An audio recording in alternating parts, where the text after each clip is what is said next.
ಎಲ್ಲರಿಗೂ ನಮಸ್ಕಾರ. ಯುಪಿಎಸ್ಸಿ ಮುಖ್ಯ ಪರೀಕ್ಷೆ 2021 ಕನ್ನಡ ಸಾಹಿತ್ಯ ಪತ್ರಿಕೆಗಳ ವಿಶ್ಲೇಷಣೆಯನ್ನ ಮುಂದಿನ ಕೆಲವು ಕಂತುಗಳಲ್ಲಿ ನಾನು ಮಾಡುವಂತಹ ಪ್ರಯತ್ನವನ್ನ ಮಾಡ್ತೀನಿ. ಕಳೆದ 2 ವರ್ಷ ಅಂದ್ರೆ 2019-20 ಕೂಡ ಇಂಥದ್ದೇ ಒಂದು ವಿಶ್ಲೇಷಣೆಯನ್ನ ಮಾಡಿದ್ದೆ. ಆದರೆ ಅಲ್ಲಿ ಕೇವಲ ಪ್ರಶ್ನೆಗಳನ್ನ ನೇರವಾಗಿ ಬರೆಯಬಹುದಾ, ಕಠಿಣವಾಗಿದೆಯಾ ಅನ್ನುವಂತಹ ತೂಕವನ್ನ ಮಾತ್ರ ನಾನು ಹೇಳ್ತಾ ಇದ್ದೆ. ಆದರೆ ಈ ಬಾರಿ ಹೊಸಬರಿಗೆ ಸ್ವಲ್ಪ ಅನುಕೂಲ ಆಗಲಿ ಅನ್ನುವಂತಹ ಒಂದು ಕಾರಣಕ್ಕೋಸ್ಕರ ಪ್ರತಿಯೊಂದು ಪ್ರಶ್ನೆಯನ್ನ ತಗೊಂಡು ಅಲ್ಲಿ ಯಾವ ಅಂಶಗಳು ಇದ್ರೆ ಚೆನ್ನಾಗಿರುತ್ತೆ ಮತ್ತು ಸ್ಥೂಲವಾಗಿ ಒಂದು ಉತ್ತರವನ್ನ ಈ ರೀತಿಯಲ್ಲಿ ಬರೀಬಹುದು ಅನ್ನುವಂತಹ ಒಂದಷ್ಟು ಮಾಹಿತಿಗಳನ್ನ ಕೂಡ ಹಂಚಿಕೊಳ್ಳುವಂತ ಪ್ರಯತ್ನವನ್ನ ಮಾಡ್ತೀನಿ. ಇದೇ ಕಾರಣಕ್ಕೋಸ್ಕರ ಎಲ್ಲಾ ಪ್ರಶ್ನೆಗಳನ್ನ ನಾನು ಒಂದೇ ಕಂತಲ್ಲಿ ಇಟ್ಕೊಂಡಿಲ್ಲ. ಬಿಡಿ ಬಿಡಿಯಾಗಿ ಸ್ವಲ್ಪ ಪ್ರಶ್ನೆಗಳನ್ನ ಮಾತ್ರ ನಾನು ಎಕ್ಸ್ಪ್ಲೇನ್ ಮಾಡ್ತಾ ಹೋಗ್ತೀನಿ. ಕಂತುಗಳು ಜಾಸ್ತಿ ಆದ್ರೂ ಪರವಾಗಿಲ್ಲ, ನಿಮಗೆ ಮಾಹಿತಿಗಳು ಹೆಚ್ಚು ಸಿಗಲಿ ಅನ್ನುವಂತಹ ಒಂದು ಉದ್ದೇಶ ನನಗಿರುವಂತದ್ದು. ಸೊ ಇವತ್ತು ಪತ್ರಿಕೆ 1ರ ಕುರಿತಾಗಿ ಮೊದಲಿಗೆ ಗಮನಿಸ್ತಾ ಹೋಗೋಣ. ಫಸ್ಟ್ ಅಂಡ್ ಫಾರ್ಮೋಸ್ಟ್ ನಾವು ಗಮನಿಸಬೇಕಾಗಿರುವಂತದ್ದು ಅಲ್ಲಿನ ಇನ್ಸ್ಟ್ರಕ್ಷನ್ಸ್ ಮತ್ತು ಪ್ರಶ್ನೆ ಪತ್ರಿಕೆಯಲ್ಲಿ ಮೂಲಭೂತವಾಗಿ ಏನಾದರೂ ವ್ಯತ್ಯಾಸ ಆಗಿದೆಯಾ, ಮಾರ್ಕಿಂಗ್ ಸ್ಕೀಮ್ ನಲ್ಲಿ ಏನಾದರೂ ವ್ಯತ್ಯಾಸ ಆಗಿದೆಯಾ ಅನ್ನುವಂಥದ್ದು. ಇಲ್ಲ, ಯಾವುದೇ ವ್ಯತ್ಯಾಸಗಳಾಗಿಲ್ಲ. ಕಳೆದ ಹಲವು ವರ್ಷಗಳಲ್ಲಿ ಬರ್ತಿರುವಂತಹ ಅದೇ ಸೂಚನೆಗಳಿವೆ, ಅದೇ ರೀತಿಯಾದಂತಹ ಕ್ವಶನ್ ಪೇಪರ್ ಪ್ಯಾಟರ್ನ್ ಇರುವಂತದನ್ನ ನಾವು ಗಮನಿಸ್ತೀವಿ. 2 ವಿಭಾಗಗಳಿರ್ತವೆ, ಪ್ರತಿಯೊಂದು ವಿಭಾಗದಲ್ಲಿ 4 ಪ್ರಶ್ನೆಗಳು ಬರ್ತವೆ. ಒಟ್ಟು 8 ಪ್ರಶ್ನೆಗಳಲ್ಲಿ 5 ಪ್ರಶ್ನೆಗಳಿಗೆ ನಾವು ಉತ್ತರಿಸಬೇಕಾಗುತ್ತೆ. Of which question number 1 and question number 5 is mandatory, ಕಡ್ಡಾಯವಾಗಿ ಅವೆರಡನ್ನ ನಾವು ಉತ್ತರಿಸಬೇಕಾಗುತ್ತೆ. ಇನ್ನುಳಿದಂತೆ 3 ಪ್ರಶ್ನೆಗಳನ್ನ 2 ವಿಭಾಗಗಳಿಂದ ತಲಾ 1 ಅಂತ ನಾವು ಮಾನದಂಡವನ್ನು ಇಟ್ಕೊಂಡು ಒಟ್ಟಾರೆ 5 ಪ್ರಶ್ನೆಗಳಿಗೆ ನಾವು ಉತ್ತರಿಸಬೇಕಾಗುತ್ತೆ. ಉಪ ಪ್ರಶ್ನೆಗಳನ್ನ ನಾವು ಲೆಕ್ಕಕ್ಕೆ ತಗೊಳ್ಳುವುದಾದರೆ 22 ಉಪ ಪ್ರಶ್ನೆಗಳಿಗೆ ನಾವು ಇಲ್ಲಿ ಉತ್ತರಿಸಬೇಕಾಗುತ್ತೆ. ಸೊ ಇನ್ಸ್ಟ್ರಕ್ಷನ್ ನಲ್ಲಾಗಿರಬಹುದು ಅಥವಾ ಕ್ವಶನ್ ಪೇಪರ್ನ ಈ ಪ್ಯಾಟರ್ನ್ ನಲ್ಲಾಗಿರಬಹುದು, ಯಾವುದೇ ವ್ಯತ್ಯಾಸಗಳಿಲ್ಲ. ಇನ್ನು 2014ರಿಂದ 2020ರವರೆಗೆ ನಡೆದಿರುವಂತಹ ಪರೀಕ್ಷೆಯಲ್ಲಿ ವಿಭಾಗ 1 ಮತ್ತು ವಿಭಾಗ 2ರಲ್ಲಿ ಬರುವಂತಹ ಪಾಠಗಳಿಗೆ ಎಷ್ಟೆಲ್ಲ ವೇಟೇಜ್ ಅನ್ನ ಕೊಟ್ಟಿದ್ದಾರೆ ಅಂತ ಮೊದಲು ಗಮನಿಸಿಕೊಳ್ಳೋಣ. ಹೀಗೆ ಅಂಕಗಳು ಯಾವ ಭಾಗಕ್ಕೆ ಪ್ರಮುಖವಾಗಿ ಕೊಟ್ಟಿದ್ದಾರೆ, ಯಾವುದಕ್ಕೆ ಹೆಚ್ಚು ಕೊಟ್ಟಿದ್ದಾರೆ ಅಂತ ನೋಡಿಕೊಂಡು ಹೋಗುವಂತಹ ಉದ್ದೇಶ ಏನು ಅಂತ ಹೇಳಿದ್ರೆ, ನಮ್ಮ ಒಟ್ಟು ಪ್ಲಾನ್ ಏನಿರುತ್ತೆ, ಓದಿನ ಶೆಡ್ಯೂಲ್ ಅಂತ ನಾವೇನು ಹಾಕೊಳ್ತೀವಿ, ಅಲ್ಲಿ ಈ ವೇಟೇಜ್ ತಕ್ಕ ಹಾಗೆ ನಾವು ಇಂಪಾರ್ಟೆನ್ಸ್ ಅನ್ನ ಕೊಡ್ತಾ ಹೋಗ್ಬೇಕಾಗುತ್ತೆ. ಯಾವುದಕ್ಕೆ ಹೆಚ್ಚು ವೇಟೇಜ್ ಕೊಟ್ಟಿರ್ತಾರೆ ಅಲ್ಲಿ ಹೆಚ್ಚು ಸಮಯವನ್ನ ನಾವು ಕಳಿಬೇಕಾಗುತ್ತೆ. ಯಾವುದಕ್ಕೆ ಕಡಿಮೆ ಇರುತ್ತೆ ಅಲ್ಲಿ ಆ ವೇಟೇಜ್ ತಕ್ಕ ಹಾಗೆ ನಮ್ಮ ಸಮಯವನ್ನ ಕೂಡ ಕಡಿಮೆ ಇಟ್ಕೊಳ್ಬೇಕಾಗುತ್ತೆ. ಸೊ ನಮ್ಮ ಪ್ಲಾನಿಂಗ್, ನಮ್ಮ ಶೆಡ್ಯೂಲ್ ನಾವೇನ್ ಮಾಡ್ಕೊಳ್ತೀವಿ ಅದಕ್ಕೆ ಮೊದಲ ಅಡಿಪಾಯವೇ ಈ ಮಾರ್ಕ್ ಅಲೋಕೇಶನ್. ಸೊ ಅದನ್ನ ಒಮ್ಮೆ ನಾವು ಗಮನಿಸಿಕೊಳ್ಬೇಕಾಗುತ್ತೆ. ಭಾಷಾ ಚರಿತ್ರೆಯಲ್ಲಿ 55 ಅಂಕಗಳ ಒಂದು ಟ್ರೆಂಡ್ ನ ಅವರು ಫಾಲೋ ಮಾಡ್ತಿದ್ದಾರೆ. ಸಾಹಿತ್ಯ ಚರಿತ್ರೆಯನ್ನು ಗಮನಿಸಿ ನೋಡೋದಾದ್ರೆ ಪಂಪನಿಂದ ರತ್ನಾಕರ ವರ್ಣಿ ವಿಭಾಗ 1ರಲ್ಲಿ ಬಹಳ ಪ್ರಮುಖವಾದಂತಹ ಸ್ಥಾನವನ್ನ ಇದು ಹೊಂದಿರುವಂತದ್ದು. ಸರಾಸರಿ ಅಂಕಗಳನ್ನ ನೋಡೋದಾದ್ರೂ 100 ಅಂಕಗಳು ಇಲ್ಲಿ ಬರ್ತವೆ. ಕೆಲವೊಮ್ಮೆ 85 ಆಗ್ಬಹುದು, ಕೆಲವೊಮ್ಮೆ 115 ಆಗ್ಬಹುದು. ಸರಾಸರಿಯೇ ಅದು 100 ಅಂತ ನಾವು ಅನ್ಕೊಳ್ಬಹುದಾಗುತ್ತೆ. ಇನ್ನು ಆಧುನಿಕ ಸಾಹಿತ್ಯ ಚರಿತ್ರೆ, ನವೋದಯ, ಪ್ರಗತಿಶೀಲ, ನವ್ಯ, ದಲಿತ ಬಂಡಾಯ ಈ ಸಾಹಿತ್ಯ ಚಳುವಳಿಗಳನ್ನ ಉಳ್ಳಂತಹ ಒಂದು ಭಾಗ ಇದು. ಅಲ್ಲಿ ಭಾಷೆಗಿಂತ ಬಹಳ ಕಡಿಮೆ ಇಂಪಾರ್ಟೆನ್ಸ್ ಅನ್ನ ಕೊಟ್ಟ ಹಾಗಿದೆ, ಅದನ್ನ ನಾವು ಗಮನಿಸಬಹುದು. ಕೆಲವೊಮ್ಮೆ 60ಕ್ಕೆ ಹೋಗಿದೆ, ಆದ್ರೆ ಆ 55ರ ಸರಾಸರಿಯನ್ನ ಅದು ಮುಟ್ಟಿಲ್ಲ. ಸುಮಾರು 40ರಿಂದ 50ರ ಗಡಿಯಲ್ಲಿ ಅದು ಉಳ್ಕೊಂಡಿರುವಂತದನ್ನ ನಾವು ಗಮನಿಸಬಹುದಾಗುತ್ತೆ. ಇನ್ನು ವಿಭಾಗ 2ಕ್ಕೆ ನಾವು ಬರೋದಾದ್ರೆ ಮೀಮಾಂಸೆ ಮತ್ತು ವಿಮರ್ಶೆ ಇದೆ. ಇನ್ನೊಂದು ಕಡೆ ಸಾಂಸ್ಕೃತಿಕ ಇತಿಹಾಸ ಇದೆ. 2018, 19, 20 ಅಂದ್ರೆ ಕಳೆದ 3 ವರ್ಷದಲ್ಲಿ ಮೀಮಾಂಸೆ ಮತ್ತು ವಿಮರ್ಶೆಗೆ ಹೆಚ್ಚಿನ ವೇಟೇಜ್ ಅನ್ನ ಕೊಟ್ಟಿದ್ದಾರೆ. ಆದ್ರೆ ಅದರ ಹಿಂದಿನ ವರ್ಷಗಳು 2014ರಿಂದ 2017 ಗಮನಿಸಿದರೆ ಸಾಂಸ್ಕೃತಿಕ ಇತಿಹಾಸಕ್ಕೆ ಹೆಚ್ಚಿನ ವೇಟೇಜ್ ಅನ್ನ ಕೊಟ್ಟಿದ್ದಾರೆ. ಅದು ಈ ಬಾರಿ ಅಂದ್ರೆ 2021ರಲ್ಲೂ ಕೂಡ ಮರುಕಳಿಸಿದೆ. ಆಲ್ಮೋಸ್ಟ್ 2014 ವೇಟೇಜ್ ಏನಿದೆ ಆ ಒಂದು ವೇಟೇಜ್ಗೆ ಅದು ಬಂದು ನಿಂತಿದೆ. So it's not A surprising element, because ಹಿಂದೆ ಕೂಡ ಇದೇ ಟ್ರೆಂಡ್ ಇತ್ತು. ಹೊಸದಾಗಿ ಯಾವುದೇ ಪ್ರಯತ್ನವನ್ನ ಮಾಡಿಲ್ಲ. ಹಿಂದೆ ಕೂಡ ಇದೇ ಟ್ರೆಂಡ್ ಇತ್ತು, ಅದೇ ಟ್ರೆಂಡ್ಗೆ ಮತ್ತೆ ಬಂದು ನಿಂತಿದೆ. ಸೊ ಮುಂದೆ ನಾವು ಸಾಂಸ್ಕೃತಿಕ ಇತಿಹಾಸವನ್ನ ಓದಬೇಕಾದಾಗ ಅದಕ್ಕೂ ಕೂಡ ಹೆಚ್ಚಿನ ಇಂಪಾರ್ಟೆನ್ಸ್ ಅನ್ನ, ಹೆಚ್ಚಿನ ವೇಟೇಜ್ ಅನ್ನ ಕೊಡುವಂತಹ ಮುಖಾಂತರವಾಗಿ ನಮ್ಮ ಪ್ಲಾನ್ ಅನ್ನ ಮಾಡ್ಕೊಳ್ಬೇಕಾಗುತ್ತೆ. ಸೊ ಇದು 2014ರಿಂದ 2020ರವರೆಗೆ ನಡೆದಂತಹ ಪರೀಕ್ಷೆಗಳಲ್ಲಿ ಆಯಾ ಭಾಗಕ್ಕೆ ಕೊಟ್ಟಂತ ಮಾರ್ಕ್ಸ್ ಅಥವಾ ಅಲೋಕೇಟ್ ಆದಂತಹ ವೇಟೇಜ್ ಆಫ್ ಮಾರ್ಕ್ಸ್. ಸೊ ಇದನ್ನ ಇಟ್ಕೊಂಡು ನೀವು ನಿಮ್ಮ ಪ್ಲಾನ್ ಅನ್ನ, ನಿಮ್ಮ ಶೆಡ್ಯೂಲ್ ಅನ್ನ ಹಾಕೊಳ್ಬೇಕಾಗುತ್ತೆ. ಇವತ್ತಿನ ಸಂಚಿಕೆಯಲ್ಲಿ ಪತ್ರಿಕೆ 1ರ ಸೆಕ್ಷನ್ ಎ ಭಾಗದಿಂದ ಮೊದಲ 2 ಪ್ರಶ್ನೆ, question number 1 and question number 2 ಇವುಗಳ ಬಗ್ಗೆ ನಾವು ಮಾತಾಡ್ತಾ ಹೋಗೋಣ. ನಾನು ಎರಡೆರಡೇ ಪ್ರಶ್ನೆಗಳನ್ನ ಪ್ರತಿಯೊಂದು ಕಂತಿನಲ್ಲಿ ವಿವರಿಸಲಿಕ್ಕೆ ಇಷ್ಟಪಡ್ತೀನಿ, so that it stays short and concise ಮತ್ತು ಹೆಚ್ಚು ಅಂಶಗಳನ್ನ ಹೇಳಲಿಕ್ಕೆ ಅವಕಾಶ ಸಿಗುತ್ತೆ. ಒಂದೇ ಸ್ಟ್ರೆಚ್ ನಲ್ಲಿ ಇಡೀ ಪತ್ರಿಕೆಯನ್ನ ಅನಾಲಿಸಿಸ್ ಮಾಡೋದಕ್ಕಿಂತ ಎರಡೆರಡೇ ಪ್ರಶ್ನೆಗಳನ್ನ ತಗೊಂಡು ವಿಶೇಷವಾಗಿ ಹೊಸಬರಿಗೆ ಅನುಕೂಲ ಆಗಲಿ ಅನ್ನುವಂತಹ ಒಂದು ಕಾರಣಕ್ಕೆ ಇಟ್ಕೊಂಡಿರುವಂತಹ ಉದ್ದೇಶ. ಮೊದಲ ಪ್ರಶ್ನೆ ಕಡ್ಡಾಯ ಪ್ರಶ್ನೆ. ಇದು ಕೆಳಗೆ ಕೊಟ್ಟಿರುವಂತಹ ವಿಷಯಗಳನ್ನ ಕುರಿತು ಟಿಪ್ಪಣಿ ಬರೆಯಿರಿ. ಪ್ರತಿಯೊಂದು ಟಿಪ್ಪಣಿ 150 ಪದಗಳಿಗೆ ಮೀರದಂತೆ ಇರಬೇಕು. ಪ್ರತಿ ಉಪ ಪ್ರಶ್ನೆಗೆ 10 ಅಂಕಗಳು. ಇಲ್ಲಿ 2 ವಿಚಾರಗಳನ್ನ ನಾವು ಗಮನಿಸಬಹುದಾಗುತ್ತೆ. 5 ಉಪ ಪ್ರಶ್ನೆಗಳನ್ನ ಕೊಟ್ಟಿರ್ತಾರೆ ಮತ್ತು ಇವುಗಳಿಗೆ ಟಿಪ್ಪಣಿಯನ್ನು ಬರೀಬೇಕು. ಮತ್ತೊಂದು ಕಡೆ 150 ಪದಗಳ ಮಿತಿ ಅನ್ನುವಂತಹ ಒಂದು ಲಿಮಿಟ್ ಅನ್ನ ಕೊಟ್ಟಿದ್ದಾರೆ. ಇದು question number 1 and question number 5 ಗೆ ಮಾತ್ರ ಇರುವಂತದ್ದು. ಆದ್ರೆ ಇನ್ನುಳಿದಂತಹ ಪ್ರಶ್ನೆಗಳಿಗೆ ಅಂದ್ರೆ 2, 3, 4 ಮತ್ತು 6, 7, 8 ಈ ಪ್ರಶ್ನೆಗಳಿಗೆ ಇಂತಿಷ್ಟು ಪದಗಳ ಮಿತಿಯಲ್ಲೇ ಬರೀಬೇಕು ಅನ್ನುವಂತಹ ಯಾವುದೇ ಮಾನದಂಡಗಳು ಇಲ್ಲ. ಇದು ಒಂದು ಅಂಶ ನಾವು ನೋಡಬೇಕಾಗಿರುವಂತದ್ದು. ಎರಡನೇ ಅಂಶ ಇರುವಂತದ್ದು 10 ಅಂಕಗಳಿಗೆ ನಮಗೆ 2 ಪುಟಗಳನ್ನ ಕೊಟ್ಟಿರ್ತಾರೆ. 2 ಪುಟಗಳಲ್ಲಿ ಬರೀಬೇಕು. 150 150 ಪದಗಳು ಅಂತ ಹೇಳಿದಾಗ ಒಂದು ಪುಟದಲ್ಲಿ ಸುಮಾರು 75ರಿಂದ 80 ಪದಗಳು ಬರಬೇಕು ಅನ್ನುವಂತ ಒಂದು ಅಂದಾಜು ನಮಗೆ ಸಿಗುತ್ತೆ. ಇದೇ ಅಂದಾಜಲ್ಲಿ ನಾವು ಎಲ್ಲ ಪುಟಗಳನ್ನ ತುಂಬಿಸಬೇಕಾಗುತ್ತೆ. ಅವರು 150 ಪದಗಳು 10 ಅಂಕಗಳಿಗೆ ಕೊಟ್ಟಿದ್ದಾರೆ ಅಂತ ಹೇಳಿದ್ರೆ ಒಂದು ಪುಟದಲ್ಲಿ ನಮಗೆ 75ರಿಂದ 80 ಪದಗಳು. ಮುಂದಿನ ಪ್ರಶ್ನೆಗಳಲ್ಲಿ ಅವರು ಪದಗಳ ಮಿತಿಯನ್ನ ಕೊಟ್ಟಿಲ್ಲ, ಹಾಗಂತ ಒಂದೇ ಪುಟದಲ್ಲಿ 100 ಪದಗಳನ್ನ ತುಂಬಿಸೋದಲ್ಲ. ಅದೇ ಸ್ಟ್ಯಾಂಡರ್ಡ್ ಫಾರ್ಮ್ಯಾಟ್ ಅನ್ನ ನಾವು ಕಂಟಿನ್ಯೂ ಮಾಡಬೇಕಾಗುತ್ತೆ. ಎರಡನೇ ಪ್ರಶ್ನೆಯಲ್ಲಿ ಪದಗಳ ಮಿತಿಯನ್ನ ಕೊಟ್ಟಿಲ್ಲ ಅಂತ ಹೇಳಿದ್ರು ಕೂಡ ಒಂದೊಂದು ಪುಟದಲ್ಲಿ ಸುಮಾರು 75ರಿಂದ 80 ಪದಗಳನ್ನ ಮಾತ್ರ ಸೇರಿಸುವಂತಹ ಪ್ರಯತ್ನವನ್ನ ನಾವು ಮಾಡ್ತಾ ಹೋಗಬೇಕಾಗುತ್ತೆ. ಸೊ ಮೊದಲ ಪ್ರಶ್ನೆಯ ಅಂದಾಜನ್ನ ಇಟ್ಟುಕೊಂಡು ಮುಂದಿನ ಪ್ರಶ್ನೆಗಳಿಗೆ ಅದೇ ಸ್ಟ್ಯಾಂಡರ್ಡ್ ಯೂನಿಫಾರ್ಮ್ ಫಾರ್ಮ್ಯಾಟ್ ಅನ್ನ ನಾವು ಕಂಟಿನ್ಯೂ ಮಾಡಬೇಕಾಗುತ್ತೆ. ಈ ವಿಷಯವನ್ನ ನೀವು ಮೊದಲು ತಿಳ್ಕೊಳ್ಬೇಕು. ಈಗ ಒಂದೊಂದೇ ಪ್ರಶ್ನೆಗಳನ್ನ ನಾವು ಗಮನಿಸಿ ನೋಡೋಣ. ಮೊದಲನೇದಾಗಿ ದ್ರಾವಿಡ ಭಾಷೆಗಳ ಸ್ವರೂಪ ಲಕ್ಷಣಗಳು ಅಂತ ಕೇಳಿದ್ದಾರೆ. ಭಾಷೆಯ ಕುರಿತಾಗಿ ಬರುವಂತಹ ಒಂದು ಸ್ಟ್ಯಾಂಡರ್ಡ್ ಕ್ವೆಶ್ಚನ್ ನಲ್ಲಿ ಇದು ಕೂಡ ಒಂದು ದ್ರಾವಿಡ ಭಾಷೆಯ ಲಕ್ಷಣಗಳು ಅಂತ. ಹಲವು ಸಂದರ್ಭಗಳಲ್ಲಿ ನಾನು ಹೇಳಿರುವಂತದ್ದು ಪತ್ರಿಕೆ ಒಂದರಲ್ಲಿ ನೀವು ಹೆಚ್ಚು ಸ್ಟ್ಯಾಂಡರ್ಡ್ ಆಗಿ ಹೆಚ್ಚು ಶಾಸ್ತ್ರೀಯವಾಗಿ ಬರೆದಷ್ಟು ಅಂಕಗಳು ಜಾಸ್ತಿ. ಎಕ್ಸ್ಪೆರಿಮೆಂಟ್ ಮಾಡುವಂತಹ ಅವಕಾಶಗಳು ಕೂಡ ಬೈ ಡಿಫಾಲ್ಟ್ ಕಡಿಮೆನೇ ಇರುತ್ತೆ. ಹಾಗೆ ಅವರು ಪ್ರತಿಯೊಂದು ಪ್ರಶ್ನೆಯಿಂದ ಹೆಚ್ಚು ನಿರೀಕ್ಷೆಯನ್ನ ಕೂಡ ಮಾಡ್ತಿರ್ತಾರೆ. ಆ ನಿರೀಕ್ಷೆಯ ಮಟ್ಟವನ್ನ ತಲುಪಿದಾಗ ನಮಗೆ ಹೆಚ್ಚಿನ ಅಂಕಗಳು ಬರ್ತವೆ. ಸೊ ಇದು ನಮ್ಮ ತಲೆಯಲ್ಲಿ ಇರಬೇಕಾಗುತ್ತೆ. ಅದನ್ನ ಇಟ್ಕೊಂಡು ಈ ಮುಂದಿನ ಪ್ರಶ್ನೆಗಳಿಗೆ ಯಾವ ರೀತಿಯಲ್ಲಿ ನಾವು ಉತ್ತರವನ್ನ ಕೊಡಬಹುದು ಅನ್ನೋದನ್ನ ನಾವು ನೋಡ್ತಾ ಹೋಗೋಣ. ದ್ರಾವಿಡ ಭಾಷೆಗಳು ಅಂತ ಹೇಳಿದ ತಕ್ಷಣ ನೇರವಾಗಿ ಉತ್ತರದಲ್ಲಿ ದ್ರಾವಿಡ ಭಾಷೆಗಳಿಗೆ ಬರೋದಲ್ಲ. ಮೊದಲಿಗೆ ಭಾಷೆಯ ಬಗ್ಗೆ ಹೇಳಬೇಕಾಗುತ್ತೆ. ಭಾಷೆ ಅಂದ್ರೆ ಏನು? ನಿಮ್ಮ ಸ್ವಂತ ವಾಕ್ಯದಲ್ಲಾದರೂ ಹೇಳಿ ಅಥವಾ ಯಾವ್ದಾದ್ರು ಹೇಳಿಕೆಗಳ ಮುಖಾಂತರವಾಗಾದ್ರೂ ಹೇಳಬಹುದು. ಇದಾದ ನಂತರ ಭಾಷೆಯ ವರ್ಗೀಕರಣ ಆಗುತ್ತೆ. ಹಲವು ರೀತಿಯಲ್ಲಿ ವರ್ಗೀಕರಣವನ್ನ ಮಾಡ್ತೇವೆ. ಕೊನೆಯಲ್ಲಿ ದ ಮೋಸ್ಟ್ ಸೈಂಟಿಫಿಕ್ ಕ್ಲಾಸಿಫಿಕೇಶನ್ ಜಿನೆಲಾಜಿಕಲ್ ಅಥವಾ ವಾಂಶಿಕ ವರ್ಗ ಅಂತ ನಾವು ಗಮನಿಸಿಕೊಳ್ತೀವಿ. ದ್ರಾವಿಡ ಭಾಷೆಗಳು ಈ ವಾಂಶಿಕ ವರ್ಗದಲ್ಲಿ ಕಾಣಿಸಿಕೊಳ್ಳುವಂತದ್ದು. ಸುಮಾರು 12 ಪ್ರಮುಖ ವಾಂಶಿಕ ಭಾಷೆಯ ವರ್ಗೀಕರಣವನ್ನ ನಾವು ಗಮನಿಸ್ತೀವಿ. ಅವುಗಳಲ್ಲಿ ದ್ರಾವಿಡ ಭಾಷೆ ಕೂಡ ಪ್ರಮುಖವಾದಂತದ್ದು. ಈ ಪೂರ್ವ ಪೀಠಿಕೆಯನ್ನ ನಾವು ಒಂದೆರಡು ಸಾಲಿನಲ್ಲಿ ಕೊಡಲೇಬೇಕು. ಭಾಷೆಯ ಕುರಿತಾಗಿ ಹೇಳಬೇಕು. ಭಾಷೆಯ ವರ್ಗೀಕರಣದಲ್ಲಿ ವಾಂಶಿಕ ವರ್ಗದಲ್ಲಿ ಬರುವಂತದ್ದೇ ಈ ದ್ರಾವಿಡ ಭಾಷೆ. ಮತ್ತು ಇಂಟ್ರೊಡಕ್ಷನ್ ನ ಕನ್ಕ್ಲೂಷನ್ ನಲ್ಲಿ ಬರಬೇಕಾಗಿರುವಂತದ್ದು ಯಾವೆಲ್ಲ ಭಾಷೆಗಳು ದ್ರಾವಿಡ ಭಾಷೆಯಲ್ಲಿ ಬರ್ತವೆ ಅಂತ. ಬೈ ಡಿಫಾಲ್ಟ್ ನೀವು ದ್ರಾವಿಡ ಭಾಷೆ ಅಂತ ಹೇಳಿದ್ರೆ ಅಂತ ಹೇಳಿ ಬರೆಯೋಕ್ಕಾಗಲ್ಲ, ಅಥವಾ ದ್ರಾವಿಡ ಭಾಷೆಯ ಲಕ್ಷಣಗಳು ಅಂತ ಹೇಳಿ ನೇರವಾಗಿ ಹೋಗಲಿಕ್ಕಾಗಲ್ಲ. ಭಾಷೆಯ ಬಗ್ಗೆ ಹೇಳಬೇಕು. ಭಾಷೆಯ ವರ್ಗೀಕರಣದಲ್ಲಿ ವಾಂಶಿಕ ವರ್ಗೀಕರಣವನ್ನ ಸ್ಪಷ್ಟವಾಗಿ ಹೇಳಬೇಕು. ಮತ್ತು ದ್ರಾವಿಡ ಭಾಷೆಗೆ ನಾವು ಬರ್ತೇವೆ, ಅಲ್ಲಿ ಯಾವೆಲ್ಲ ಪ್ರಮುಖ ಭಾಷೆಗಳಿದೆ ಅದನ್ನ ಹೇಳಿ ಇತ್ಯಾದಿ ಅಂತ ಹೇಳಿ ನಾವು ಕೊಡ್ತೇವೆ. ತಮಿಳು, ಕನ್ನಡ, ತೆಲುಗು, ಮಲಯಾಳಂ ಮುಂತಾದಂಥದ್ದು. ಇಷ್ಟನ್ನ ಕೊಡುವಂಥದ್ದು ಪೂರ್ವ ಪೀಠಿಕೆ ಆಗುತ್ತೆ, ಅಥವಾ ಪೀಠಿಕೆ ಅಂತಾನೂ ಕೂಡ ನಾವು ಕನ್ಸಿಡರ್ ಮಾಡಬಹುದು. ಈಗ ದ್ರಾವಿಡ ಭಾಷೆಗಳ ಲಕ್ಷಣಗಳನ್ನ ಕೇಳುತ್ತಿದ್ದಾರೆ ಅಂದ್ರೆ ಒಂದು ಇಡೀ ವಂಶವನ್ನ ಮತ್ತೊಂದು ವಂಶದ ಜೊತೆಗೆ ನಾವು ಕಂಪೇರ್ ಮಾಡಬೇಕಾಗುತ್ತೆ. The best possible way is Sanskrit Indo European ವಂಶಕ್ಕೆ ಸೇರಿರುವಂತದ್ದು. ಹಾಗಾಗಿ ದ್ರಾವಿಡ ಭಾಷೆಗಳನ್ನ ಸಂಸ್ಕೃತದ ಜೊತೆಗೆ ಹೋಲಿಸುವಂತಹ ಮುಖಾಂತರವಾಗಿ ನಾವು ದ್ರಾವಿಡ ಭಾಷೆಗಳ ಲಕ್ಷಣಗಳನ್ನ ಗುರುತಿಸುವಂತಹ ಪ್ರಯತ್ನವನ್ನ ಮಾಡ್ತೀವಿ. ಈ ಸೆಂಟೆನ್ಸ್ ಕೂಡ ಅಲ್ಲಿ ಇರಬೇಕು. ಸುಖಾಸುಮನೆ ನಾನು ಏನಕ್ಕೆ ಸಂಸ್ಕೃತ ಜೊತೆಗೆ ಹೋಲಿಕೆ ಮಾಡ್ತಾ ಇದ್ದೀನಿ ಅಂತಲ್ಲ, ದ್ರಾವಿಡ ಭಾಷಾ ವರ್ಗವನ್ನ ಮತ್ತೊಂದು ಪ್ರಮುಖ ಭಾಷಾ ವರ್ಗದ ಜೊತೆಗೆ ಹೋಲಿಕೆ ಮಾಡುವಂತಹ ನಿಟ್ಟಿನಲ್ಲಿ ಇಂಡೋ ಯುರೋಪಿಯನ್ ವಂಶಕ್ಕೆ ಸೇರಿರುವಂತಹ ಸಂಸ್ಕೃತದ ಜೊತೆಗೆ ಹೋಲಿಕೆ ಮಾಡುವ ಮುಖಾಂತರವಾಗಿ ನಾವು ಇದನ್ನ ಕಂಡುಕೊಳ್ತೇವೆ ಎನ್ನುವಂಥದ್ದು. ಇಲ್ಲಿ ಎರಡು ಆಯಾಮಗಳಿವೆ. ಒಂದು ಧ್ವನಿಮ, ಮತ್ತೊಂದು ಆಕೃತಿಮ ಅನ್ನುವಂಥದ್ದು. ಧ್ವನಿಮ ಶಬ್ದಕ್ಕೆ ಸೇರಿರುವಂಥದ್ದು, ಆಕೃತಿಮ ಅನ್ನುವಂಥದ್ದು ಅರ್ಥಕ್ಕೆ ಸೇರಿರುವಂಥದ್ದು. 10 ಅಂಕಗಳಿಗೆ ಇಲ್ಲಿ ಕೇಳಿರೋದ್ರಿಂದ ಧ್ವನಿಮಾದಿಂದ ಸುಮಾರು 5 ಪಾಯಿಂಟ್ಗಳನ್ನ ಮತ್ತು ಆಕೃತಿಮಾದಿಂದ ಸುಮಾರು 5 ಪಾಯಿಂಟ್ಗಳನ್ನ ಹೇಳಬೇಕಾಗುತ್ತೆ. ನಾನು ಜಸ್ಟ್ ಜನರಲ್ ಆಗಿ ಒಂದಷ್ಟು ಪಾಯಿಂಟ್ಗಳನ್ನ ನಿಮಗೆ ತೋರಿಸಿದ್ದೀನಿ. ಇದಲ್ಲದೆ ನೀವು ಏನ್ ಬೇಕಾದ್ರೂ ಬರೀಬಹುದು. ಧ್ವನಿಮಾಗೆ ಸ್ವರದ ಬಗ್ಗೆ, ವ್ಯಂಜನದ ಬಗ್ಗೆ, ತಾಲವ್ಯೀಕರಣವನ್ನ ಹೇಳುವ ಮುಖಾಂತರವಾಗಿ, ಅನುನಾಸಿಕದಲ್ಲಿ ಆಗಿರುವಂತಹ ಬದಲಾವಣೆ, ಯೋಗವಾಹಕಗಳು ದ್ರಾವಿಡ ಭಾಷೆಯ ಮೂಲದಲ್ಲ ಅನ್ನುವಂಥದ್ದನ್ನ ಪ್ರೂವ್ ಮಾಡುವ ಮುಖಾಂತರವಾಗಿ ಧ್ವನಿಮಾದಲ್ಲಿ ದ್ರಾವಿಡ ಭಾಷೆಗಳು ಹೇಗೆ ಭಿನ್ನ ಅಂತ ಹೇಳ್ತೀವಿ. ಹಾಗೆ ಆಕೃತಿಮಾವನ್ನ ತಗೊಂಡು ವಚನದಲ್ಲಾಗುವಂತಹ ಬದಲಾವಣೆ, ವಿಭಕ್ತಿಯಲ್ಲಿ, ಸರ್ವನಾಮದಲ್ಲಿ, ಲಿಂಗ ಪ್ರಕ್ರಿಯೆಯಲ್ಲಿ ಮತ್ತು ಕ್ರಿಯಾಪದಗಳಲ್ಲಿ ಆಗುವಂತಹ ವ್ಯತ್ಯಾಸಗಳನ್ನ ಹೇಳುವ ಮುಖಾಂತರವಾಗಿ ನೋಡಿ ದ್ರಾವಿಡ ಭಾಷೆಗಳ ತನ್ನದೇ ಆದಂತಹ ಲಕ್ಷಣಗಳನ್ನ ಹೊಂದಿದೆ, ಇದು ವಿಭಿನ್ನವಾದಂತಹದ್ದು ಅಂತ ಹೇಳಿ ಅದರ ಯುನೀಕ್ನೆಸ್ ಅನ್ನ ನಾವು ಪ್ರೂವ್ ಮಾಡಬೇಕು. ಅಂಡ್ ದೆನ್ ಒಂದು ಸೂಕ್ತವಾದಂತಹ ಒಂದು ಕನ್ಕ್ಲೂಷನ್ ಅನ್ನ ಒಂದು ಸಾಲಿನಲ್ಲಿ ಕೊಡಬೇಕಾಗುತ್ತೆ. ಇಷ್ಟನ್ನು ಹೇಳಿದಾಗ ನಿಮ್ಮ ಫಾರ್ಮೆಟ್ ಕಂಪ್ಲೀಟ್ ಆಗುವಂಥದ್ದು. ಸೊ ಭಾಷೆಯ ಬಗ್ಗೆ ಹೇಳಬೇಕು, ಭಾಷಾ ವರ್ಗಗಳ ಬಗ್ಗೆ ಹೇಳಬೇಕು, ದ್ರಾವಿಡ ಭಾಷೆಯ ವಿಚಾರವನ್ನೇ ತರಬೇಕಾಗುತ್ತೆ ಮತ್ತು ದ್ರಾವಿಡ ಭಾಷೆಯನ್ನ ಮತ್ತೊಂದು ವಂಶದ ಜೊತೆಗೆ ಹೋಲಿಕೆ ಮಾಡುವ ಮುಖಾಂತರವಾಗಿ ಅಲ್ಲಿನ ಲಕ್ಷಣಗಳು ಹೈಲೈಟ್ ಆಗುತ್ತೆ ಅಂತ ಹೇಳಿ ಎರಡು ಆಧಾರದಲ್ಲಿ, ಧ್ವನಿಮಾದ ಆಧಾರ ಮತ್ತು ಆಕೃತಿಮದ ಆಧಾರದಲ್ಲಿ ಪ್ರೂವ್ ಮಾಡ್ತೇವೆ. ಸೊ ಪ್ರತಿಯೊಂದಕ್ಕೂ 5 ಪಾಯಿಂಟ್ ಗಳನ್ನ ಕೊಟ್ಟಿದ್ದೇನೆ. ಅದೇ 5 ಪಾಯಿಂಟ್ ಅನ್ನು ನೀವು ಕೊಡಬಹುದು ಅಥವಾ ಬೇರೆ ಬೇರೆ ಕೊಡಬಹುದು ವಿತ್ ಎಕ್ಸಾಂಪಲ್ಸ್. ಇದು ಎಂದೇನಂತೆ ನಮ್ಮ ನೋಟ್ಸ್ ನಲ್ಲಿ ಆಗಿರಬಹುದು, ಟೆಕ್ಸ್ಟ್ ಬುಕ್ ನಲ್ಲಿ ಆಗಿರಬಹುದು ಸಿಗುತ್ತೆ. ಸೊ ಅದನ್ನ ಫಾಲೋ ಮಾಡಿದ್ರೆ ಸಾಕಾಗುತ್ತೆ. ಕ್ವಶನ್ ನಂಬರ್ 1B, ಎರಡನೇ ಉಪಪ್ರಶ್ನೆ. ಪಂಪನ ಕಾವ್ಯ ಮಾರ್ಗ ಮತ್ತು ಪ್ರಭಾವ, ಎರಡು ಉಪವಿಭಾಗ ಇರುವುದನ್ನು ನಾವು ಗಮನಿಸ್ತೀವಿ. ಕಾವ್ಯ ಮಾರ್ಗ ಒಂದು ಕಡೆ ಆದ್ರೆ ಪ್ರಭಾವ ಒಂದು ಕಡೆ. ಕಾವ್ಯ ಮಾರ್ಗ ಯಾವ ರೀತಿ ಪ್ರಭಾವ ಬೀರ್ತು, ಕಾವ್ಯಗಳು ಹೇಗೆ ಪ್ರಭಾವ ಬೀರ್ತು ಮುಂದಿನ ತಲೆಮಾರುಗಳಿಗೆ ಅನ್ನುವಂಥದ್ದನ್ನ ನಾವು ಹೇಳ್ತಾ ಹೋಗ್ಬೇಕಾಗುತ್ತೆ. ಬೈ ಡಿಫಾಲ್ಟ್ ನಾವು ಪಂಪನ ಬಗ್ಗೆ ಒಂದೆರಡು ಸಾಲುಗಳನ್ನ ಕೊಡ್ತೇವೆ.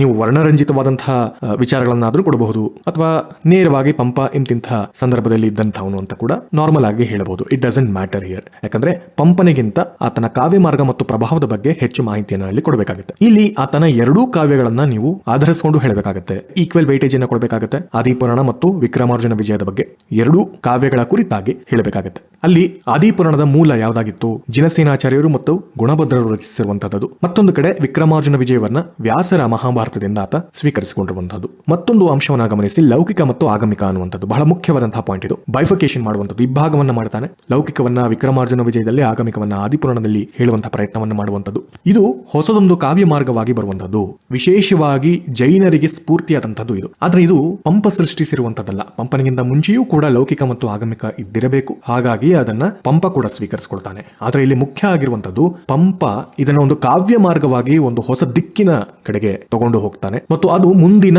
ಹಲವು ತಲೆಮಾರುಗಳಿಗೆ ಅದು ಪ್ರಭಾವವನ್ನ ಬೀರುತ್ತೆ ಅನ್ನುವಂತ ಪಾಯಿಂಟ್ ನ ಪ್ರೂವ್ ಮಾಡಬೇಕಾಗಿರೋದ್ರಿಂದ we will have to include that. ಇದರ ಜೊತೆಗೆ ಆತ ಚಂಪು ಪ್ರೌಢ ಛಂದಸ್ಸನ್ನ ಆರಿಸಿಕೊಳ್ತಾನೆ. ಅದು ಗದ್ಯ ಪದ್ಯ ಮಿಶ್ರಿತವಾಗಿರುವಂತದ್ದು. ಇದೇ ಪ್ರಭಾವ ಮುಂದೆ ಪೊನ್ನ, ರನ್ನ, ನಾಗಚಂದ್ರ, ಜನ್ನ ಇವರ ಮೇಲೂ ಬೀಳುತ್ತೆ. ಆದ್ರೆ ಆಯಾ ಸಂದರ್ಭಕ್ಕೆ ತಕ್ಕ ಹಾಗೆ ಅವರ ಛಂದಸ್ಸುಗಳನ್ನ ಸ್ವಲ್ಪ ಸ್ವಲ್ಪ ಬದಲಾಯಿಸಿಕೊಂಡು ಹೋಗ್ತಾರೆ. ಮತ್ತೊಂದು ಆಯಾಮದಲ್ಲಿ ಬಹಳ ಮುಖ್ಯವಾಗಿರುವಂತದ್ದು, ತನ್ನ ಕಾವ್ಯ ಮಾರ್ಗದಲ್ಲಿ ಆತ ಇಟ್ಕೊಳ್ಳುವಂತದ್ದು ಅಂದಿನ ಪ್ರಸ್ತುತತೆ.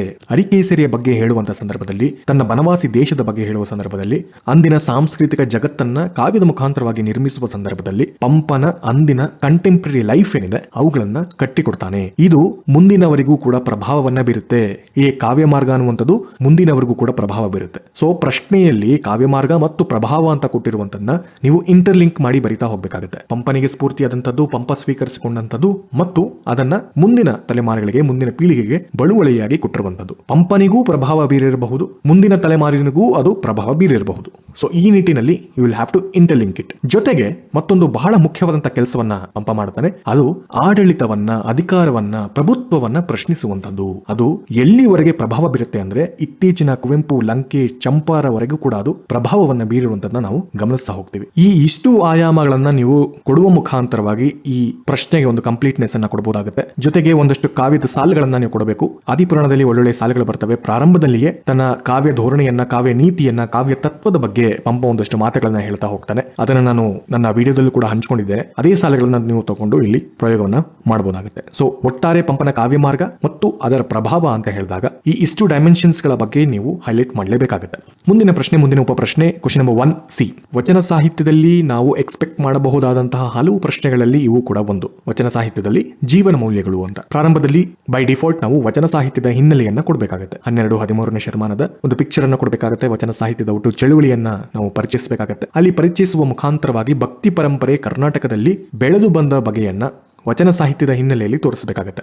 ತಮಿಳುನಾಡಿನ ಆಳ್ವರ್, ನಾಯನ್ಮಾರ್ ಇವರಾದ ನಂತರ ಕರ್ನಾಟಕಕ್ಕೆ ಹಬ್ಬಿಕೊಂಡು ಬರುತ್ತೆ. ಈ ಭಕ್ತಿ ಪರಂಪರೆಯ ಅಡಿಪಾಯವೇ ವಚನ ಚಳುವಳಿಯಾದಂಥದ್ದನ್ನ ನಾವು ಗಮನಿಸ್ತಾ ಹೋಗ್ತೀವಿ.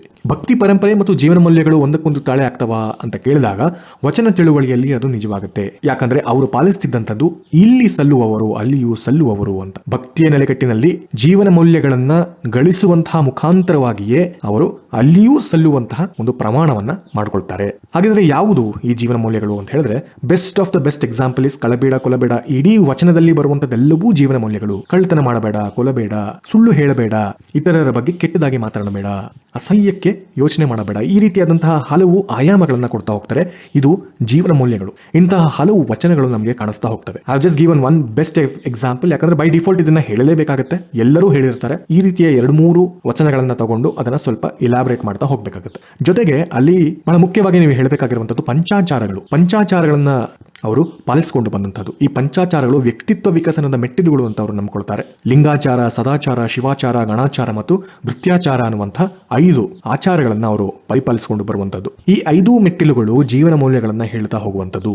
ಒಳ್ಳೊಳ್ಳೆಯ ಆಲೋಚನೆಗಳು ಮನಸ್ಸಿನಲ್ಲಿ ಇರಬೇಕಾಗುತ್ತೆ, ಮನಸ್ಸು ತಿಳಿಯಾಗಿರಬೇಕಾಗುತ್ತೆ. ಹೀಗೆ ತಿಳಿಯಾಗಬೇಕಾದಂತಹ ಘಟ್ಟಕ್ಕೆ ನಾವು ತಲುಪಬೇಕು ಅಂತ ಹೇಳಿದಾಗ ನಮ್ಮ ಮನಸ್ಸು ಪರಿಶುದ್ಧವಾಗಿರಬೇಕು, ನಮ್ಮ ಆಲೋಚನೆಗಳು ಶುದ್ಧವಾಗಿರಬೇಕು. ಇಂತಹ ವಿಚಾರಗಳನ್ನ ಈ ಪಂಚಾಚಾರಗಳು ಕೂಡ ಹೇಳ್ತಾ ಹೋಗ್ತವೆ. ಅಂಡ್ ಅಫ್ಕೋರ್ಸ್ ನಾನು ಹೇಳಿದ ಹಾಗೆ ವಚನಗಳ ಉದಾಹರಣೆಗಳನ್ನ ನೀವು ಕೊಡಬೇಕಾಗುತ್ತೆ ಮತ್ತು ಕೊನೆಯಲ್ಲಿ ಅವುಗಳ ಪ್ರಸ್ತುತತೆಯ ಬಗ್ಗೆ ಹೇಳಬೇಕಾಗುತ್ತೆ. ವಚನ ಸಾಹಿತ್ಯದ ಜೀವನ ಮೌಲ್ಯಗಳು ಇಂದಿಗೂ ಕೂಡ ಪ್ರಸ್ತುತ, ಮುಂದೆಯೂ ಕೂಡ ಪ್ರಸ್ತುತ ಹೇಗಿರುತ್ತೆ ಅನ್ನುವಂತಹ 1 ಅಥವಾ 2 ಸಾಲಿನಲ್ಲಿ ನೀವು ಉತ್ತರವನ್ನು ಕೊಡಬೇಕಾಗುತ್ತೆ. ಸೊ ಜೀವನ ಮೌಲ್ಯ ವಚನಗಳಿಗೂ ಮತ್ತು ಜೀವನ ಮೌಲ್ಯಗಳಿಗೂ ಇರುವಂತಹ ಸಂಬಂಧಗಳನ್ನ ಹೇಳಬೇಕಾಗುತ್ತೆ. ಒಂದು ವಿಭಿನ್ನ ಮತ್ತು ನೂತನವಾದಂತಹ ಪ್ರಯೋಗ ಅದು. ಯಾಕಂದ್ರೆ ಅವರು ಭಕ್ತಿಯ ನೆಲೆಗಟ್ಟಿನಲ್ಲಿ ಜೀವನ ಮೌಲ್ಯಗಳನ್ನ ಹೇಳ್ತಾ ಹೋಗ್ತಾರೆ. ಸಾಮಾಜಿಕನಿಗೆ ಅದು ಒಗ್ಗಿಕೊಳ್ಳುವಂತಹ ಭಕ್ತಿ ಆಗಬೇಕು.